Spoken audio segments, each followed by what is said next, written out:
ETF index mutual funds నేర్చుకుని stock మార్కెట్లో రాణించాలనుకుంటున్నారా? వెంటనే ఈ నెంబర్కి కాల్ చేయండి.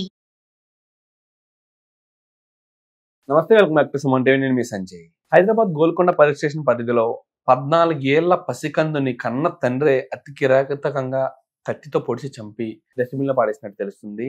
అసలు ఈ సంఘటన వెనక ఉన్న కారణాలు ఏంటి, అసలు ఈ సంఘటన వల్ల ఆయనకు పడే శిక్షలు ఏంటి, అసలు ఇలాంటి సంఘటనలు ఎందుకు జరుగుతున్నాయి అనే విషయంపై చర్చించడానికి ఈ రోజు మనతో పాటు తెలంగాణ హైకోర్టు అడ్వకేట్ వెంకట శెట్టి గారు ఉన్నారు. ఆయనతో మాట్లాడి కొన్ని విషయాలు తెలుసుకుందాం. నమస్తే సార్. నమస్తే సార్.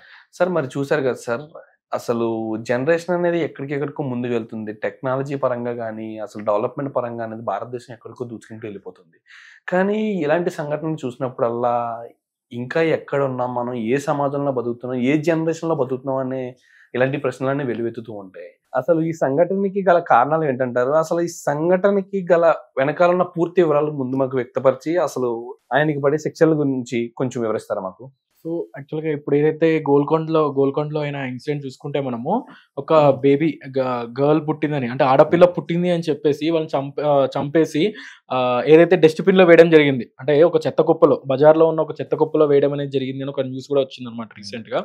సో అది ఏంది అని అంటే, ఎప్పుడైతే వాళ్ళ మదర్ బేబీ కనపడట్లేదు అని చెప్పి ఒక మిస్సింగ్ కంప్లైంట్ అనేది ఇవ్వడం జరిగింది. దాని తర్వాత ఆ బేబీ అనేది చెత్త కుప్పలో దొరికింది. సో దాని తర్వాత ఏదైతే వీళ్ళ ఇన్వెస్టిగేషన్ ప్రాసెస్ లో తర్వాత తెలిసింది అనమాట. ఏంది అని అంటే, ఆడపిల్ల పుట్టింది అని వీళ్ళ ఫాదర్, ఎవరైతే వాళ్ళ హస్బెండ్ ఉన్నాడో, వాళ్ళ హస్బెండే అమ్మాయిని చంపేసి, ఆ చిన్న పిల్లని చంపేసి చెత్త కుప్పలో వేసాడని చెప్పి ఒక న్యూస్ అనేది వచ్చింది ఇప్పుడు. సో ఇక్కడ ఏంది అని అంటే, చాలా మంది అమ్మాయిలు పుట్టడానికి ట్రై చేస్తూ ఉంటారు.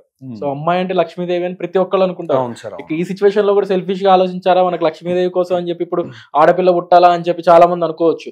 బట్ అట్లా కాకపోయినా ఏదైతే ఒక శాస్త్రం ప్రకారం అట్లా అనుకుంటారు. అండ్ చాలా మంది కూడా పిల్లలు పుట్టట్లేదు అని చెప్పేసి చాలా మంది ఏదైతే టెస్ట్ చేయించుకోవడానికి కోసం అనే పూజలకు అని చెప్పి డిఫరెంట్ డాక్టర్ దగ్గరికి వెళ్ళేసి ఒక ట్రీట్మెంట్ అని చేయించుకోవడానికి కూడా ఆ ప్రాసెస్ కూడా, ఏదైతే ఆ ట్రీట్మెంట్ ప్రాసెస్ కూడా లాక్స్ లో ఖర్చు అయిపోతుంది.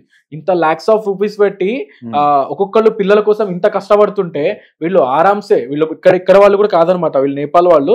సో ఇక్కడికి వచ్చి సెటిల్ అవ్వడం జరిగింది. ఈ పర్సన్స్ ఒక ఆడపిల్ల పుట్టింది అని చెప్పి చంపేశారు.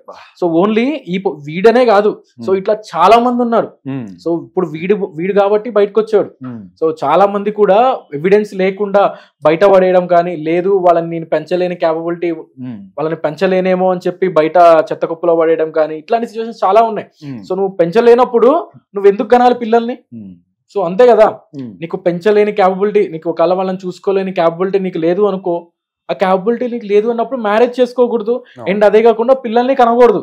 సో నువ్వు ఏమంటారు, నీ సెక్స్ సుఖం కోసమో లేకపోతే నీ శారీరక సుఖం కోసమో నువ్వు ఒక మ్యారేజ్ చేసేసుకొని వాళ్ళని పుట్టిన తర్వాత వాళ్ళని రోడ్డు మీద పడేయడం కానీ, వాళ్ళని చంపినా కానీ అదొక పాపం. అండ్ అదే కాకుండా వీళ్ళని చూసి నెక్స్ట్ వేరే వాళ్ళు కూడా తయారవుతారు ఇలానే. సో ఇవాళ చూసుకుంటే ఎలా అంటే, ఓన్లీ మ్యారేజ్ అయిన వాళ్ళనే కాదు, మ్యారేజ్ కాలేని సిచ్యువేషన్స్ లో కూడా లివింగ్ టుగెదర్ ఉండడం కానీ, లేదు పేరెంట్స్ దగ్గర నుంచి దూరంగా సిటీకి వచ్చేసి సిటీ కల్చర్కి అలవాటు పడి ఎవరో ఒకరితో లివింగ్ టుగెదర్ ఉండడం. సో వాళ్ళతో కడుపులు చేయించుకున్న తర్వాత కొన్ని సిచ్యువేషన్స్ తర్వాత, అంటే ఒకవేళ వాళ్ళకి ప్రెగ్నెన్సీ అయిన సిచ్యువేషన్స్ లో ఒక మీన్ వైల్ టైంలో వాళ్ళకి అబార్షన్ చేయాలన్న కష్టం. సో ఆ సిచ్యువేషన్ లో కూడా బేబీని కండం, సో దాని తర్వాత వాళ్ళని ఎక్కడైనా పడేయడం కానీ, ఎక్కడైనా చంపేసేయడం కానీ, ఇట్లాంటివన్నీ చేస్తూ ఉన్నారు.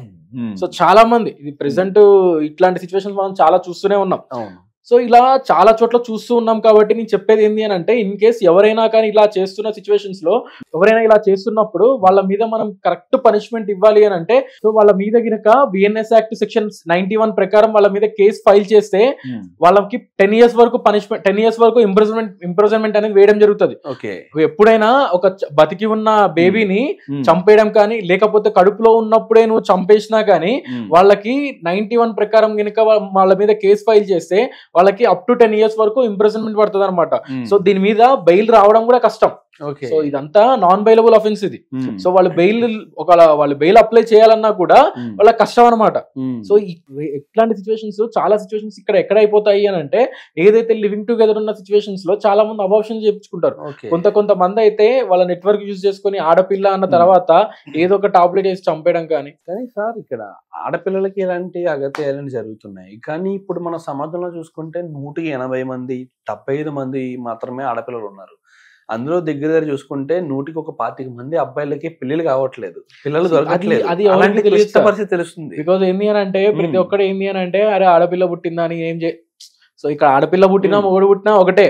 ఇప్పుడు అమ్మాయి పుట్టింది అనుకోండి, మ్యారేజ్ చేస్తాము, ఒక ఇంటికి పంపిస్తాం. ఉమ్, సో వాళ్ళకి ఏదైతే ఫర్దర్ గా వాళ్ళకి ఇవ్వాల్సినవి వాళ్ళకి ఇచ్చేస్తాం. అబ్బాయి పుట్టిండు అని అంటే వాడు జాబ్ చేయలేదా, వాడు సెట్ అయ్యేదాకా వీళ్ళకి కష్టాలే ఫ్యామిలీ వాళ్ళకి. అవును. సో రేపు పొద్దున వాడి గనక పెళ్ళం మాటినో లేకపోతే వీడు తాగి తందనాలాడి ఆస్తులు పోగొట్టినా చేసేదేం లేదు. ఉమ్, సో అందరూ ఉంటారని నేను చెప్పట్లేదు, ఎవరో కొంతమంది ఉంటారు అట్లా.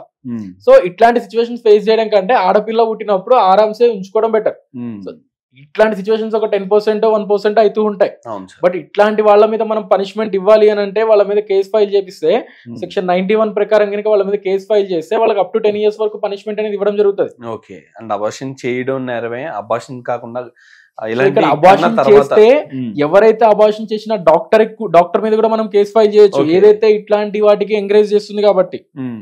సో అందుకనే ప్రతి ఒక్కళ్ళు టాబ్లెట్లకు వెళ్తున్నారు అందుకే ఈ మధ్య. సార్ ఇప్పుడు మన సమాజంలో ఇప్పుడు మనం మాట్లాడుకున్నాం, అసలు అమ్మాయిలే చాలా తక్కువగా ఉన్నారు, అబ్బాయిల్లో 20 అంటే 100కి 25 మంది అబ్బాయిలకి పెళ్లిళ్ళు కావట్లేదని మాట్లాడుకున్నాం. ఇలాంటి ఇన్ఫర్మేషన్ వాళ్ళకి లేకంటారా, లేకపోతే అమ్మాయిని కంటే ఖచ్చితంగా కట్న కానుకలు అనేవి ఇచ్చి పెళ్లి చేయాలి అనే పరిస్థితుల్లో వీళ్ళు ఇలాంటి పనులు చేస్తున్నారంటారా? సో ఇక్కడ అమ్మాయి పుడితే బరువు అనేది మాట అనేది అవాస్తవం అనమాట. ఉమ్, బికాజ్ ఎందుకు అని అంటే ఇప్పుడు మీరు అన్నట్లుగానే ఉమ్, అమ్మాయిల రేషియో అనేది చాలా తక్కువ ఉంది. ఉమ్, సో ప్రెసెంట్ అమ్మాయిలకి ఎదురు కట్నం ఇచ్చి మరీ పెళ్లి చేసుకున్న కేసెస్ చాలా ఉన్నాయి. ఓకే. ఎందుకు అని అంటే అమ్మాయిలు దొరక్క ఉమ్, అండ్ ఒక క్యాస్ట్ వాళ్ళు ఇప్పుడు కొత్తగా అయిపోయింది. సో అంతకు ముందు ఒకటే క్యాస్ట్ వాళ్ళని చేసుకోవడం ఇది కామన్ అయిపోయింది. అట్ ప్రెసెంట్ ఏంది అని అంటే క్యాస్ట్లో కానీ లేకపోతే వాళ్ళ ఏరియాలో కానీ అమ్మాయిలు దొరక్క వేరే కాడి నుంచి మరి మ్యాచింగ్ చూసుకొని పెళ్లి చేసుకోవడం కానీ, లేదు వేరే క్యాస్ట్ అమ్మాయికి కూడా డౌరీ ఇచ్చి మరి అంటే ఎదురు కట్నం ఇచ్చి మరి పెళ్లి చేసుకునే సిచ్యువేషన్స్ ఉన్నాయి. ఓకే. సో అంతకు ముందులాగా ఉన్న సిచ్యువేషన్ వేరు ఇప్పుడు. ఉమ్, వీళ్ళు ప్రతి ఒక్కళ్ళు ఏంటంటే వాళ్ళ కట్నాలు ఇవ్వాలి. సరే నువ్వు కట్నం ఇద్దాం అనుకున్నావు, ఉమ్, కట్నం ఇచ్చి ఒక మంచి ఇంటికి పంపిద్దాం అనుకున్నారు అనుకోండి, ఉమ్. రేపు పొద్దున్న కొడుకు పుడితే నిన్ను మంచి చూసుకుంటానికి గ్యారంటీ ఏముంది? అవును. కొడుకు పుట్టినా కూతురు పుట్టినా అదే కదా. అవును. సో కొడుకునైనా చదివిస్తావు, కూతురునైనా చదివిస్తావు. ఉమ్, కూతురుకైతే ఒక ఫంక్షన్ ఎక్కువ ఉంటది, కొడుకు అయితే అసలు ఫంక్షన్స్ ఉండవు. ఉమ్, పెళ్లి వరకు ఉంటది, నువ్వు చేసుకోవాలి అని అంటే ఇన్ని ఫంక్షన్లు అయినా ఉంటాయి. ఉమ్, సో ఇదంతా ఎవరికి తెలియదు అనమాట. So Hmm. అమ్మాయి పుట్టింది అని అంటే అదొక బరువుగా ఇట్లాంటివి క్రియేట్ చేసుకోవడం ఇవన్నీ అయిపోతూ ఉన్నాయి. So okay. అట్లా అమ్మాయి పుడితే ఇంత బరువు అని అంటే అసలు వీడెలా పుడతాడు ఫస్ట్? ఉమ్, అంతే కదా. So exactly. వీడు పుట్టింది కూడా ఒక ఆడపిల్ల. ఒక లేడీకే కదా, వీడు స్త్రీకే, పుట్టింది కూడా అవును. ఒక స్త్రీకే కదా. సో ఒకవేళ ఆమెనే లేకపోతే వీడు ఎట్లా పుడతాడు? ఉమ్, సో ఇక్కడ ఏంటంటే అమ్మాయి పుడితే బరువు అనేది అవాస్తవం అనమాట. ఉమ్, సో అవన్నీ మానుకోవాలి. ఉమ్, బికాజ్ అమ్మాయి పుట్టింది నాకు పెరిగిపోతాయేమో, బరువు బాధ్యతలు పెరిగిపోతాయేమో అనుకుంటారు. ఇక్కడ అమ్మాయి పుట్టినా అబ్బాయి పుట్టినా ఒకటే. కానీ అబ్బాయి పుడితేనే ఇంకా టార్చర్ ఎక్కువ ఉంటది. ఉమ్, ఎందుకనంటే ఇప్పుడు మీ పేరెంట్స్ మా పేరెంట్స్ అడిగితే చెప్తారు అవన్నీ, ఎగ్జాక్ట్లీ. వాళ్ళు ఎంత బరువు బాధ్యతలకు ఫీల్ అవుతున్నారు. ఎగ్జాక్ట్లీ. సో అట్లా Absolutely, sir. Thank you, sir. Thank you very much, sir.